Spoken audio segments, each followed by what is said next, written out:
Ini ang Digicast Negros X, ang top 10 nga balita sa Negros Island region, ang amunid dulong sa inyo. Kagaring atong top story subong nga adlaw, May 11, 2026. Fivox nagapaandam nga kung magsigi ang banaag sa kanlaon, may mo inipasaka sa Alert Level 3. Congressional inquiry angot sa Tuboso encounter, hindi na pagdayunon. Pasayro sa Bacolod Sila Airport, nakuhaan sang tuter. Bagyo Kaloy, magadala sa kulan sa Eastern Visayas kag Caraga region, kag may bago na naman nga LPA sa Guasang Par. Kag sa Good Vibes, isa opening ginpatigayon sang Sabado, kadungan sang Sports Fest para sa mga barangay sa Bacolod. Kinatanan sa Digicast Negros X.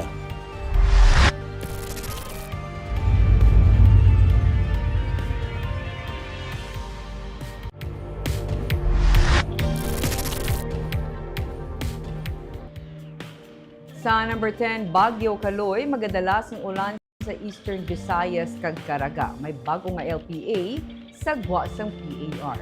Naghina ang lakat sang Bagyo nga Kaloy kag as of 2 p.m. Yara na ini sa karon sa 490 kilometers east sang Giwan Eastern Samar. May kabastugon ini nga 45 kilometers per hour kag pangmadlos nga nagalabot sa 55 kilometers per hour. Subong nga hapon kung karon sa gabi, ang trough o kung extension ng Bagyo nga Kaloy ang mahimo makaapekto na sa Eastern Visayas kag Caraga region. Samtang mayara naman sa low pressure area sa Guasang PAR sa 1,400 kilometers east sa northeastern Mindanao. Pinapaabot nga hindi ini mangin bagyo sa sulod sang 24 oras.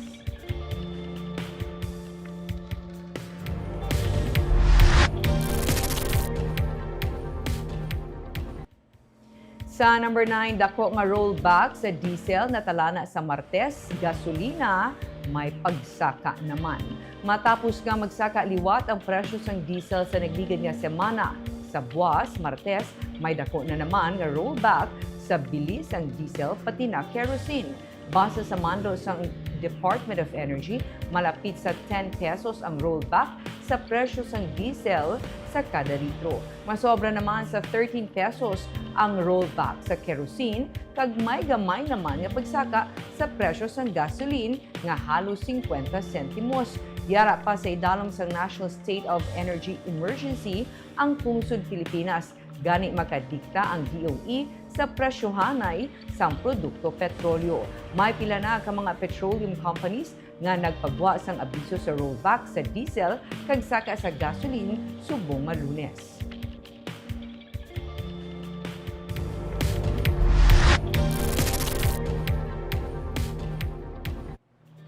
Sa number 8, collection para sa RPT sa Bacolod nagsaka sang 25 million pesos. Masobra sa 25 million pesos ang ginsaka sang collection sang real property tax sa Bacolod City sa unang nga quarter sang sini nga tuig kung ikumparar sang tinilikdan nga tuig. Ginsiling ni Bacolod Mayor Greg Gasataya nga nagdangat sa 354.6 million pesos ang kabilugan nga tax nga nakolekta sa syudad humalin Enero tubtob Abril sini nga tuig. Ini ang mas mataas kung ikumpara sa 329.4 million pesos nga RPT collection sa amuman nga mga binulan sang 2025. Sunod sa alkalde, ini ang resulta sa nagapadayon nga information drive kag tax mapping sang City Treasurer kag sang Land Tax Division. Ginpanginbulahan man sini ang mga empleyado sa amo nga mga departamento pangod sa ila padayon nga pag-edukar sa publiko angot sa real property tax. Sandig sa records ng City Assessor's Office, kapin sa 1 bilyon ka pesos ang kabugusan nga RPT na nakolekta sa syudad sa 2025. So I think we are on the right direction with regards to this, no? At the same time, ang gina-implement man subong sang syudad ining patas or property assessment and tax administration system. Kabay ni sa sang programa nga ginsuguran sa time ni Congressman Alvin. So I think kahit papaano gakuan na siya, matamat ang epekto. That's why nga tanan nga support kinhatag naton sa aton nga mga offices who are implementing this.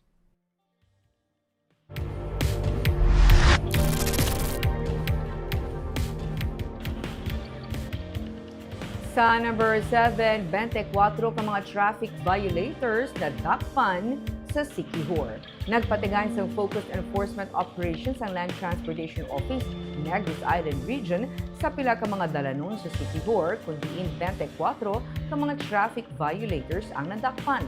Gindeploy ang mga LTO personnel sa Siquijor Circumferential Road, Lazi, kag Larena, agudi pa siguro nga nagasunod ang mga motorista sa road safety, kumpleto ang ilang mga papeles, kag naga-comply sila sa Land Transportation and Traffic Code.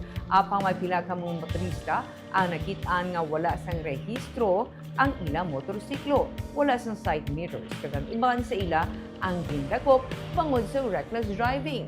Isa naman ka kolorum nga van na nadakpan kag gin-impound sa nasambit nga operation. Magluwas sa gin-impound may 12 man ka mga drivers nga gintikitan sang LTO.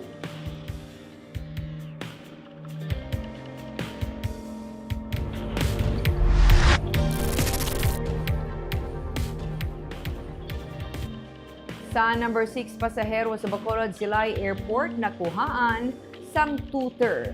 Magasakay kuntani sa eroplano padulong Manila ang isa ka lalaki nga pasahero apang siya ang ginhold matapos kamay nakita nga kontrabando sa iya bag sa departure area.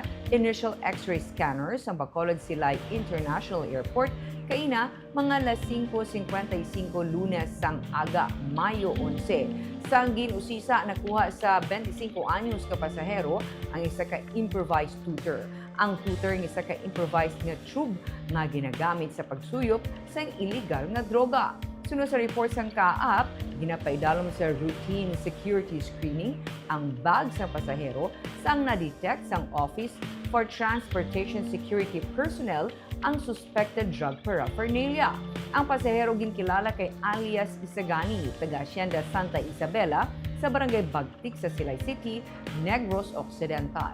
Magasakay kuntani siya sa Cebu Pacific Flight 5J474 pakadto Manila.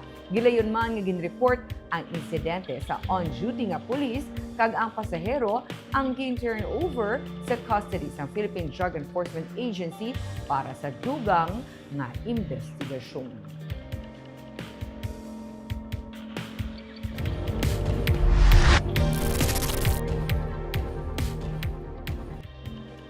Sa number 5, duha ka mga babayi nakuhaan sa masobra sa 1 million pesos nga shabu.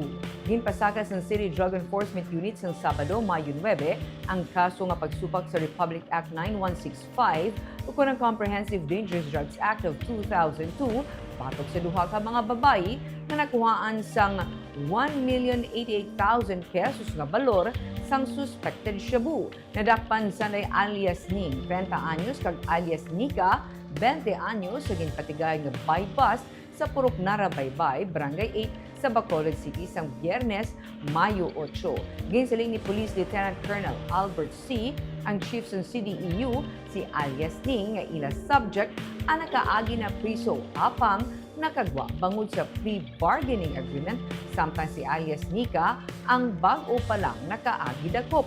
Suno kay C, masami na nga nagagwa ang ngalan sang subject base sa impormasyon nga nakuha sa mga una na nga nagkaladapan. Dugang pa ni C nga may kalaparon ang area of distribution sang droga ni alias Ning, hindi lang sa Barangay 8. Actually may ano ni siya no, may supplier nga ginaano pa naton, nga gina-monitor pa naton, nga gina-validate. Ang iyan ni actually nga ano no, nga operation naga-cover no sang Barangay 8 no, 6, 10, 12. Kagining dre sa may ano na 2 and 3 naga ano man siya. Nagalabot ang iyang ano na nga supply.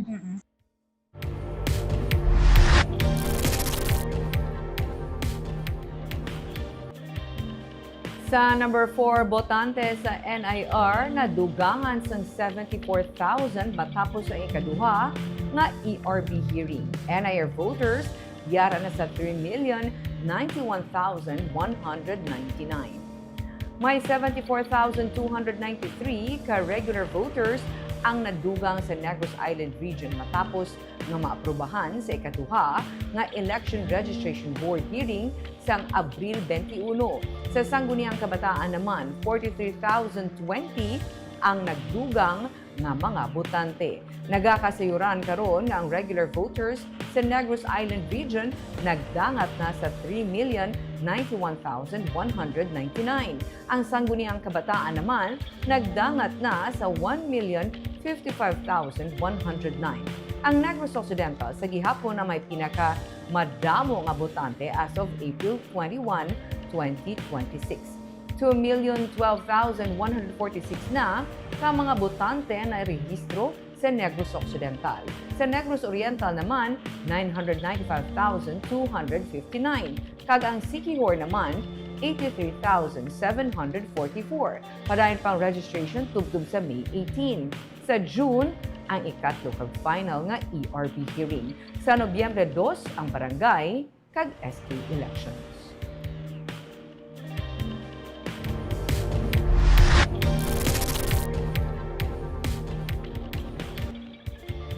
Sa number 3, apat ka mga LGU sa Negros Occidental balik na sa 5 ka adlaw nga trabaho. Sumugod sining Biyernes, Mayo 15, bukas na ang tanan nga kalatapan sang gobyerno sa Bacolod City Government Center. Inibangod mabalik na sa regular 5-day work week ang tanan nga opisina sang gobyerno sa Bacolod City. Ginsiling ni Mayor Greg Sataya sarang na mabalik ang operasyon sa mga talatapan sang syudad bangod nagaamat-amat naman balik sa normal ang presyo sang gatong.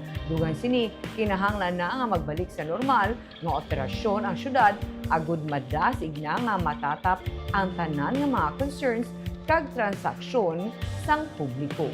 Balik na sa alas 8 sang aga ang sugod sang obra sa BCGC tubtob las 5 sang hapon humalin Lunes hasta Biyernes. Samtang nagbalik man sa regular work days ang mga LGU sang Bago City, Silay City, kag Banwa sang Toboso sining nga semana.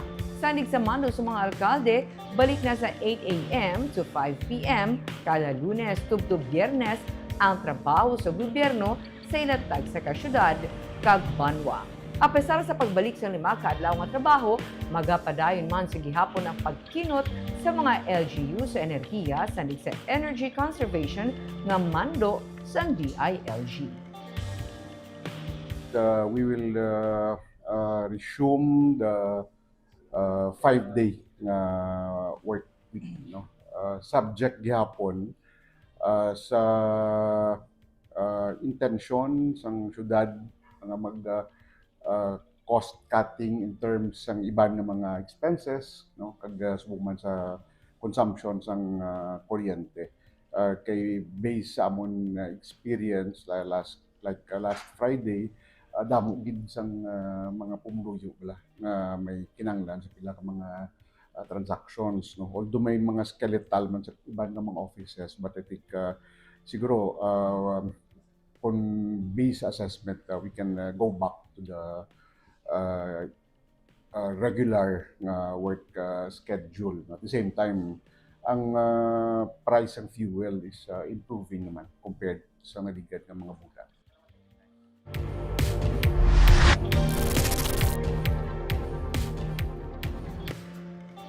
Sa number 2, hindi na pagdayonon ni 3rd District Representative Javier Miguel Benitez ang damlag pa, gin-file niya nga resolution nga nagahinyo sang inquiry in aid of legislation nga magaserbe kung tani nga fact-finding measure angot sa engkwentro sa Tuboso.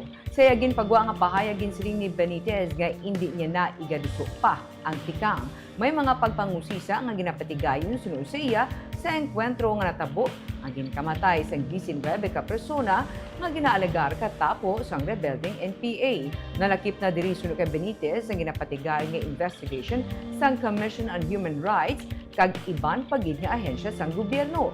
Dugang pa sang kongresista ang nagakaigo nga tikang ang mga tugutan ang ini nga mga proseso nga matigayon kag matuman nga wala sang political interference. Ang hustisya sunod sa iya malabot kun ang tagsa ka institusyon ang magbuhat sini sa ilatag sa katrabaho, hindi nga unahan sila sang Kongreso. Bilang Negrosanon kag isa ka public servant, nagaunong siya sa kalisod sa mga himata sang nagtaliwan. Iyaman nga ginadayaw ang 79th Infantry Battalion, ang 3rd Infantry Division kag ang Armed Forces of the Philippines sa ilang nga serbisyo, lakip ang barangay officials kag ang komunidad. Madugay na sunod sa iyang problema sa insureksyon nga hindi lamang nag-utas ng kabuhi kundi nag-apekto sa mga pamilya lakip ng pagtinad sa mga apektado nga lugar. May pangabay man siya sa mga estudyante, journalist kag mga researcher nga mag-coordinate sa ila mga academic institutions sa barangay kag sa LGU. Ang coordination sunod sa iya para man nga maproteksyonan sila. Dapat pilion sunod sa iya ang kalinong kag paturon ang kamatuturan.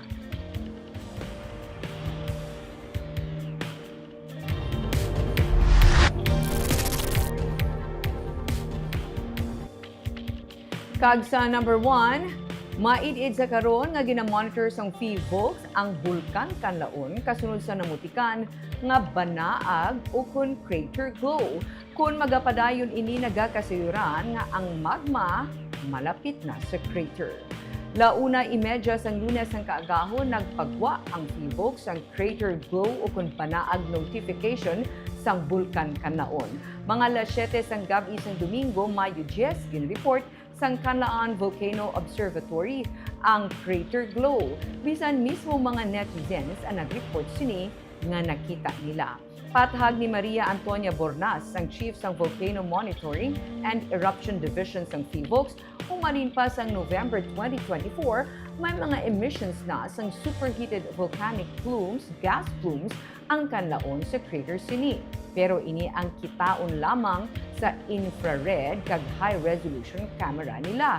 Pero kay kitaon na ini karon sa ordinaryo nga mata, isa ini ka development. Sa kaso sang bulkan mayon, ang crater glow o kun banaag precursor sang magmatic eruption.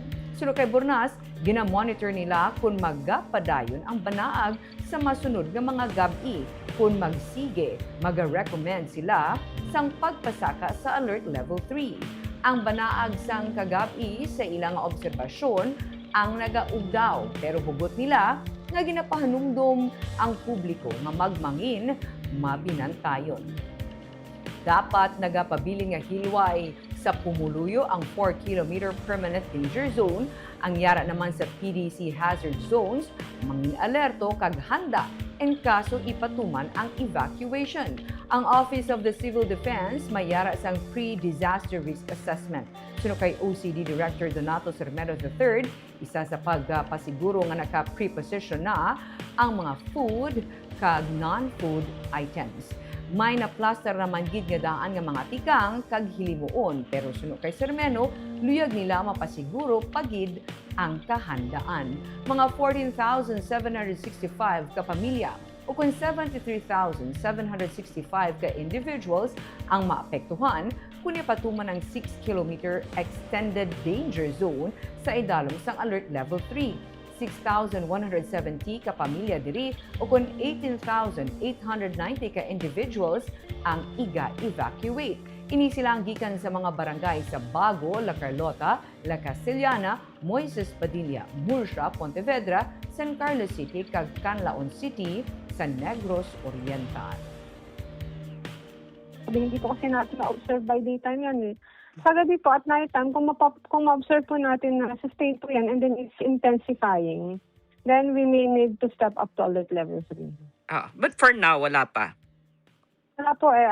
Yung kagabi po kasi, ang observation po ng ating observer sa Canlaan Volcano Observatory, nag-wane po siya and then pag check mo nila ulit, minsan bumabalik and then pero nag-wane. So, hindi po siya sustain. So, it's possible po na volcanic gas po ito. No? But we need to be observing this really closely in the next few evenings. Mag-coordinate na gid sa sa aton mga local government officials sa LGU kagang especially prioritize na siguro ang pag-prepare na sa mga nato vulnerable nga mga tigulang, mga bata Sila naunahon naton just in case mag-preemptive vaccine kita. Oo. Pila na sir ka pumuluyo? Sir, ang ginalang tawag gani i-preemptively evacuate. Ang sa 6 kilometer na. Ang affected dira sa at extended danger zone naton sa 6 kilometers is mga 14,000 families na. Pero based on our experience last December 9 nga eruption, mga 6,000 man lang damang sulod sa evacuation centers, no.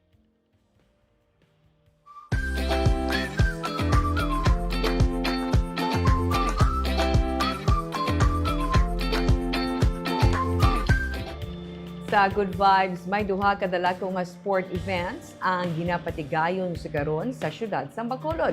Isa ang ginalakipan sa mga private schools sa bukos ka Pilipinas, samtang isa naman ginalakipan sa 61 ka barangay sa Bacolod City. May report si Richard Capaliero.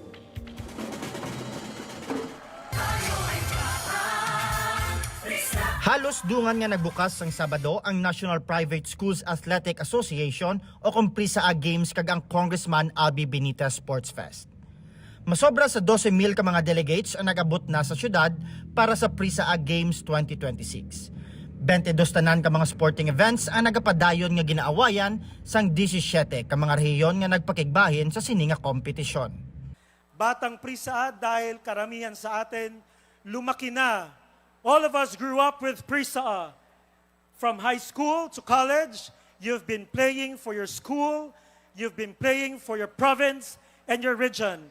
And tonight, you are here to prove one more time your worth of being a batang PRISA. Luyag sang PRISA nga makaproduce sa mga atleta nga sarang makakuha sang medalya sa Olympics.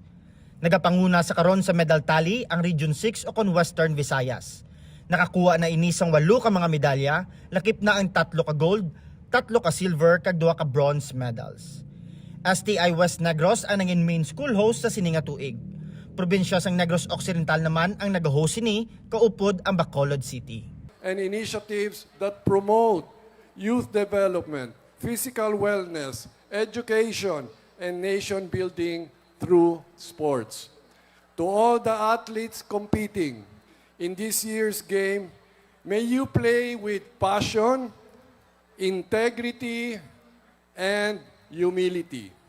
Win or lose, may you always remember that the true measure of a champion lies not only in victory, but in character, perseverance, and respect for fellow competitors. Sa Mayo 16, pagahiwaton ang awarding ceremony sang PRISA 2026 kag sa masunod nga tuig pagahiwaton naman ini sa Zamboanga City.